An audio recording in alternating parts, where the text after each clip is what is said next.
Hoy toca hablar de una de las rom-com más legendarias de todos los tiempos, quizás algo olvidada hoy en día, normal, luego de que debutara hace unos 40 años en impreso, en una época en que la comedia romántica comenzaba a asentarse sobre los cimientos que la harían un subgénero indispensable para el consumo otaku. Los 80 dieron obras arquetípicas como Urusei Yatsura, Maison Ikkoku y por supuesto Kimagure Orange Road, el prototipo de triángulo amoroso de la Shonen Jump. De esta última daremos un breve repaso sobre su importancia y elementos que la hicieron una de las series más populares de antaño. Antes de iniciar, los invito a suscribirse a este canal para que no se pierdan todo el contenido que preparamos para ustedes. Sin más preámbulo, comenzamos.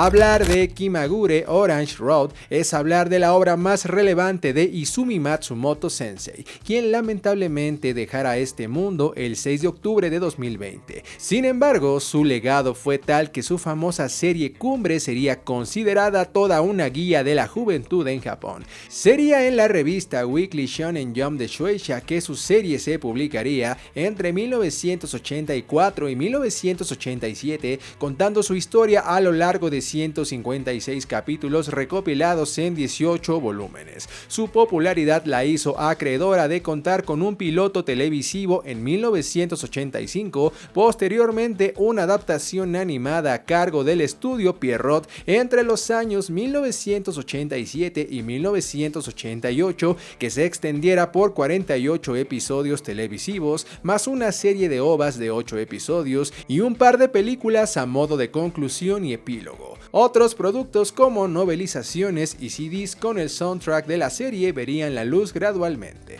La serie de manga vendería más de 20 millones de tomos tan solo en Japón, mientras que el anime sería una de las primeras rom-com que gozaran de una popularidad considerable, siendo una de las series que ayudarían a extender el fenómeno del anime, en especial en Europa. En España, como dato, llegó con el nombre de Johnny y sus amigos, ya saben, cosas de onda vital.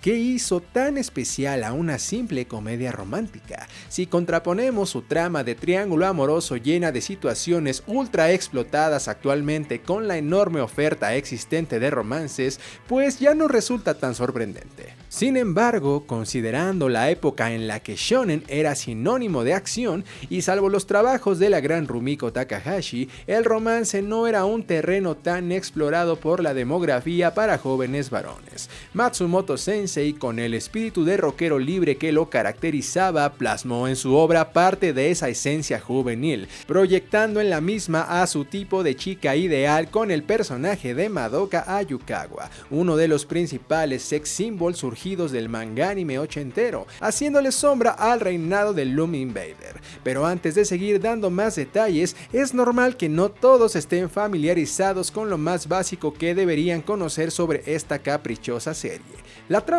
Y sí, los más old school dirán que me va a enseñar a mí este chamaco pendejo, pero en 4 décadas el público ha cambiado, así que para ellos preparé una pequeña sinopsis de la historia. Si ustedes se sienten indecisos es porque no conocen a Kyosuke Kasuga, el protagonista de este embrollo. Resulta que tanto él como su familia poseen poderes especiales, llámense poderes psíquicos, de teletransportación, levitación, etc. Ventaja física que les acarrea ciertos problemas, pues cada vez que se dejan ver usando dichas habilidades, se tornan obligados a mudarse a otra ciudad para guardar el secreto. Kyosuke, al lado de su padre y hermanas, llegan a un nuevo lugar para empezar de cero. Ahí se encuentra brevemente con la hermosa Madoka Ayukawa, quien inmediatamente llama su atención, enamorándose a primera vista, sosteniendo una charla agradable con ella. Ya establecido en su nueva escuela, se da cuenta de que aquella joven también es su compañera de clases. Sin embargo, su primera impresión se derrumba abruptamente cuando descubre que Madoka tiene fama de delincuente juvenil, siendo fría con todo el mundo, saltándose clases, fumando a su corta edad, sin dejar de mencionar que cuando se reencuentra con ella, la chica lo ignora. Kyosuke no entiende esta doble faceta de su compañera de clases, quien a veces parece amistosa, pero otras tantas parece odiar a todos. No es capaz de digerir las actitudes de la chica cuando se involucra accidentalmente con otra delincuente juvenil llamada Hikaru Hiyama, que resulta ser la mejor amiga de Madoka. Tras una serie de accidentes y malentendidos, Hikaru termina creyendo que Kyosuke la pretende, tomándole un cariño especial, casi obsesivo, autoproclamándose como su novia. En un inicio, nuestro prota no sabe cómo reaccionar al respecto, preocupado por no generar malentendidos con Madoka. Sin embargo, mientras la historia avanza, Kyosuke no parece muy decidido a poner las cosas en claro, enmarañando un complicado triángulo amoroso entre él, la caprichosa chica de múltiples facetas, y la amiga de esta que vive en su propio mundo. Todo ello con un gran secreto de por medio que no puede revelarle a ninguna de las dos.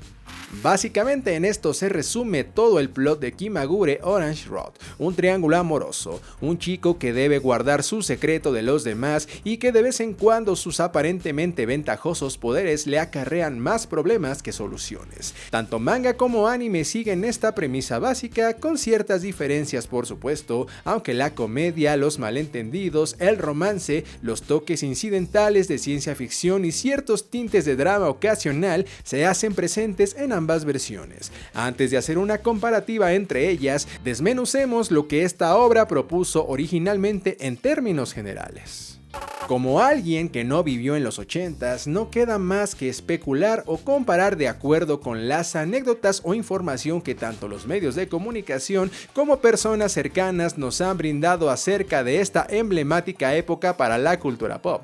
En ese contexto, Orange Road nos adentra en una atmósfera 100% orgullosa y fiel al espíritu de aquellos años, centrándose obviamente en la perspectiva juvenil, cuya diversión se erigía en los centros nocturnos como discotecas, salir a conciertos o cafés, con la música en un papel protagónico, algo que también refleja el amor por la misma que el autor de la obra profesaba.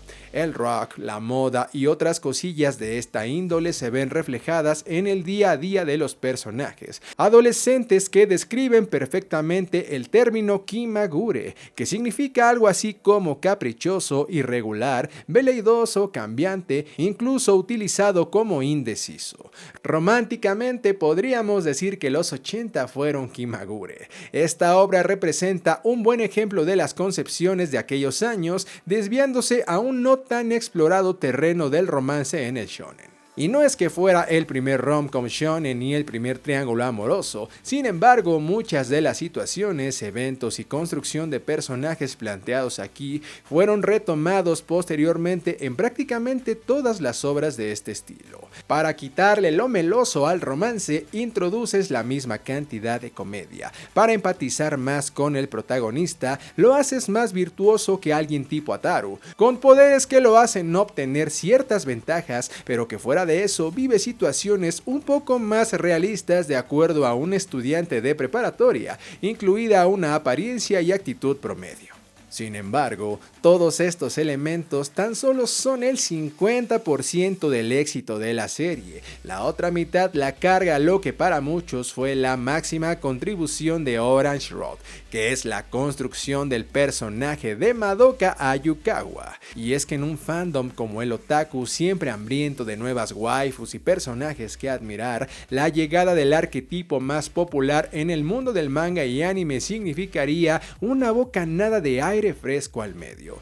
Y sí, me refiero al ahora estereotipo de la tsundere, que si bien en la cultura pop ya se habían visto a cuentagotas algunos rasgos tsun y dere, es en el personaje de Madoka en quienes muchos ven al prototipo de la tsundere moderna, un personaje Kimagure, caprichosa, que no se decide entre si ser dulce o ser fría, o mejor dicho, que es más blanda de lo que se ve a simple vista. El personaje estuvo basado en una aproximación de lo que el mangaka consideraría su chica ideal, físicamente tomando inspiración inspiración de la actriz estadounidense Phoebe Cates y de la artista japonesa Akina Nakamori. Más allá de las preferencias en waifus, estereotipos, diseños de personajes, muchos coinciden, y me incluyo, que lo más encantador y mejor elaborado de toda la obra es el personaje de Madoka Ayukawa. Habrá que preguntarle a los fans ochenteros qué tanto se acercaba Madoka a su chica ideal.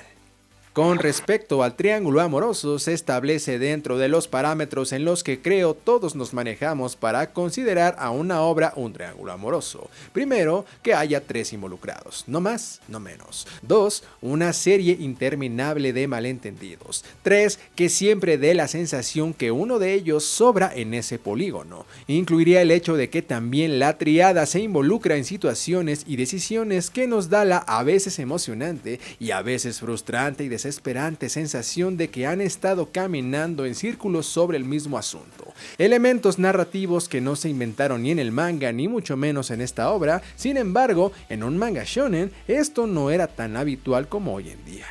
En cuanto a la ciencia ficción, no se adentra exhaustivamente en su universo ni en el origen de las habilidades, y mucho menos esperemos un arco de batallas. Aún así vemos teletransportaciones, cambios de mente, controles mentales, viajes temporales, paradojas o sueños premonitorios. Es un tópico que sirve como el pretexto conveniente para meter en problemas a Kyosuke y compañía. En algunas partes cobra más relevancia que en otras, pero insisto, siempre como la fuente de un conflicto y difícilmente como la solución.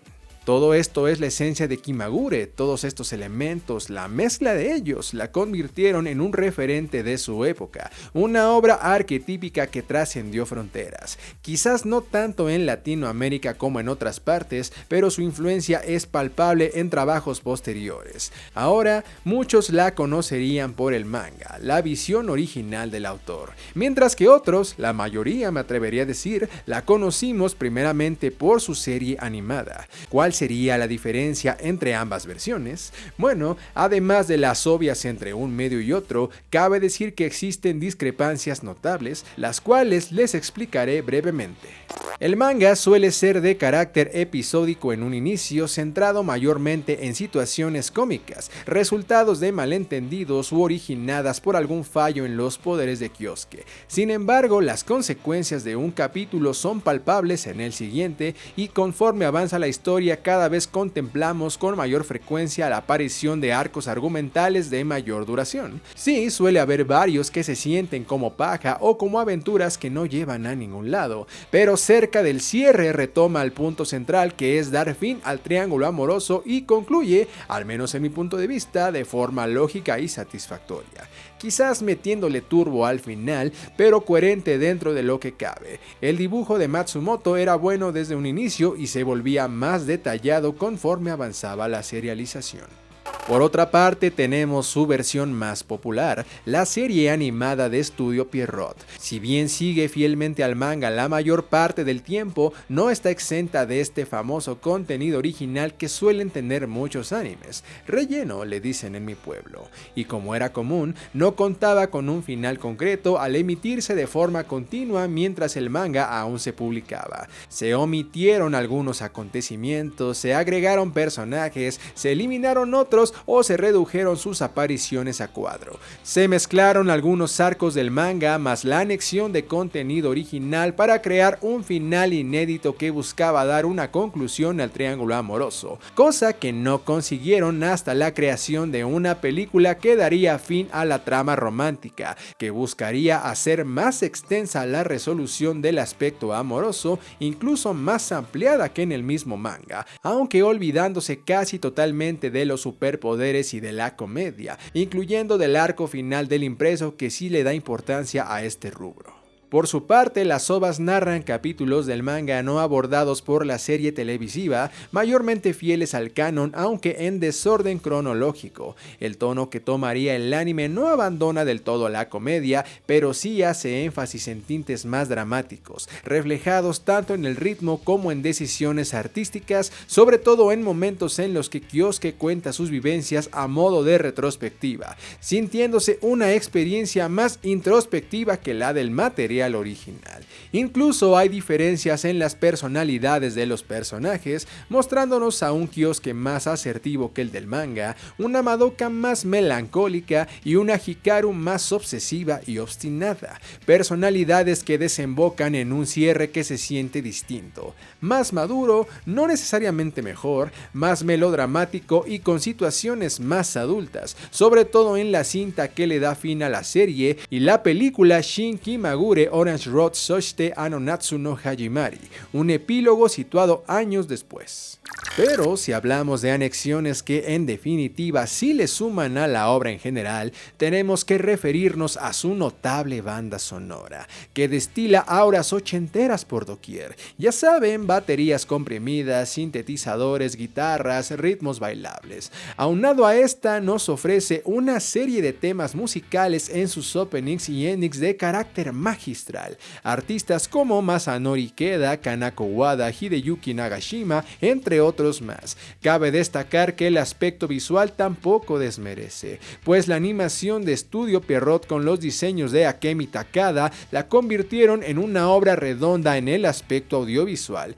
Quizás su punto más polémico son los diseños de la última película, muy distantes de los de Matsumoto, pero en sí toda esa cinta es una rareza, que como dato adicional significó uno de los primeros trabajos de la famosa Yuki Kajiura en el aspecto musical. Básicamente, estas son las diferencias entre uno y otro. El manga se mantiene en la esencia de rom-com de malentendidos que propone Izumi Matsumoto, mientras que la adaptación a anime es una versión que trabaja sobre el drama que constituye dicho triángulo amoroso, aunque sigue siendo un rom-com. Personalmente siento más consistente al manga, aún con la sensación emergente de que son demasiados capítulos en los que no pasa gran cosa y el desarrollo nos lo muestran casi y hasta el final. Incluso la conclusión, menos extensa que la del anime, pero menos dramática, la siento más acorde a la construcción de los personajes. Sin embargo, el anime es un gran aliciente, el primer acercamiento que muchos tuvimos con la franquicia y su banda sonora simplemente es legendaria. Así que todo esto es Orange Road, arquetípica como rom-com, introductoria del prototipo tsundere y, por qué no, de muchos otros vicios y clichés que hasta el día de hoy se aparecen en las comedias románticas japonesas. Quizás una obra cuya relevancia está más justificada de acuerdo al tiempo y contexto en el que surgió que en su calidad actual, y sin embargo, su legado queda inherente en muchos romances shonen posteriores, siendo la guía de lo que debes hacer y sobre todo lo que no debes hacer si te involucras en un triángulo amoroso. ¿Y ustedes, nakamas, habían oído hablar de Kimagure Orange Road? Si es así, cuéntenme cuál fue su primer acercamiento con la franquicia, si no, ya tienen una obra retro más a la cual echarle un vistazo. No se vayan sin regalarnos una manita arriba, suscribirse, compartir y seguirnos en nuestras redes sociales. Nos vemos en la próxima, yo soy Ángel D y recuerden, animémonos juntos.